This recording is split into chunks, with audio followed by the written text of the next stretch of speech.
Hi guys, Sci-Fi Recapped here. Before we start, warning. Spoilers ahead. Today, I'm gonna explain an American drama and fiction movie, called Looks That Kill.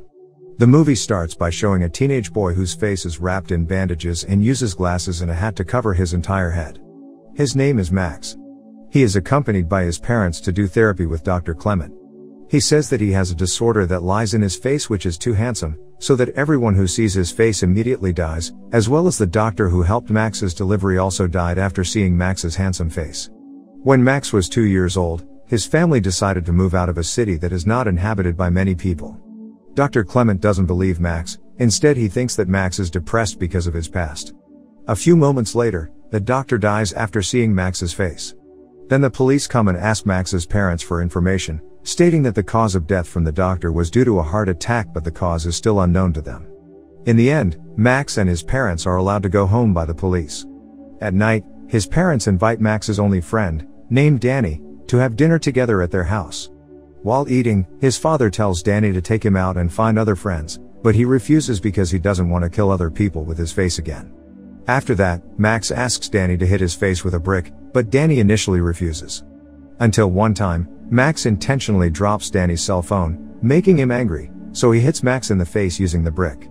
The next day, Max and his mother go to a hospital to treat his nose due to being hit by Danny last night. There, he meets a woman the same age as him, named Alex, who is waiting in line too. They have time to get acquainted with each other while waiting for their respective cues. When he gets home, Danny suddenly returns to his house to apologize for his action last night by inviting Max to meet another woman named Erica at a restaurant. At the restaurant, Erica firstly thinks that she is going to date Danny, but in fact he only sets her up with Max. After Danny leaves them, a bad guy, Craig, unexpectedly interrupts their date. As Max accidentally drops his drink in front of them, Craig wipes the table using Max's face which is covered in bandages, causing Erica to leave him alone.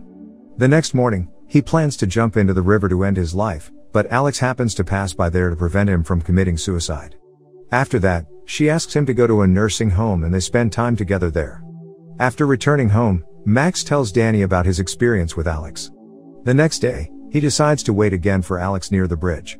Shortly after, she actually comes there and Max invites her to play together at his house. They tell the truth about each other's ailments, starting with Max telling about the abnormality on his face and Alex telling him that she has a rare cardiovascular disease that makes her allergic to endorphins.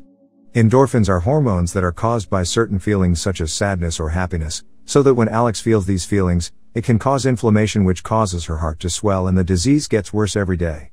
Automatically, she has never felt sad or happy since childhood and that is very sad for her. After the conversation, they decide to go to the cinema together and get drunk. They end up in Max's room and get carried away, almost kissing. However, this is thwarted by the appearance of his parents there. They introduce a woman named Yusen, who is an exchange student. She will stay with them for a few days. One day when they go camping, something happens when Max kisses Alex, which triggers her endorphins, causing her to have an inflamed heart and has to be rushed to the hospital. Luckily she still can be saved. Another day, Alex invites Max to visit one of her friends, Rose, who is dying at the hospital. But the sad feeling for Rose actually makes Alex's condition worse and causes her to have a nosebleed due to the endorphins. Max, who can't bear to see Rose in pain, deliberately removes his bandage to make her die faster using his deadly face. Later, Max is sad because Alex suddenly walks away from him. It turns out that she stays away from him because her illness is getting worse. As an apology, she invites him to a party. That night, she also brings a mask for him and they seem to be happy at the party even though on the other hand, they are suffering because of their respective illnesses. Alex suddenly has another nosebleed at the party but she pretends she wants to go to the toilet. When Max is alone and approached by Danny and his girlfriend, Craig mischievously takes off Max's mask, causing Danny's girlfriend to die. Soon, the police arrest him and the medics take Alex to the hospital. Fortunately, he is only temporarily detained and allowed to go home due to lack of evidence again. He visits Alex straight away, who was already in the hospital. There, she tells her condition where since childhood the doctors estimated that she would survive until the age of 16, but strangely until today at the age of 17, she still survives the disease and it's a miracle for her. In fact, before she met Max, she had never been happy because it is known beforehand that if she feels happy or sad then the disease recurred. With all the suffering she has gone through, she sadly asks him to take off his bandages, so she can die faster without feeling pain anymore. Instead, Max chooses to scold her and leaves her alone. At his house, He desperately hits his face again with a brick. Since then, he never picks up Alex's phone and he meets Danny to ask him for advice. After being given some wise advice obtained from captions on social media, he agrees and goes back to meet Alex at the hospital.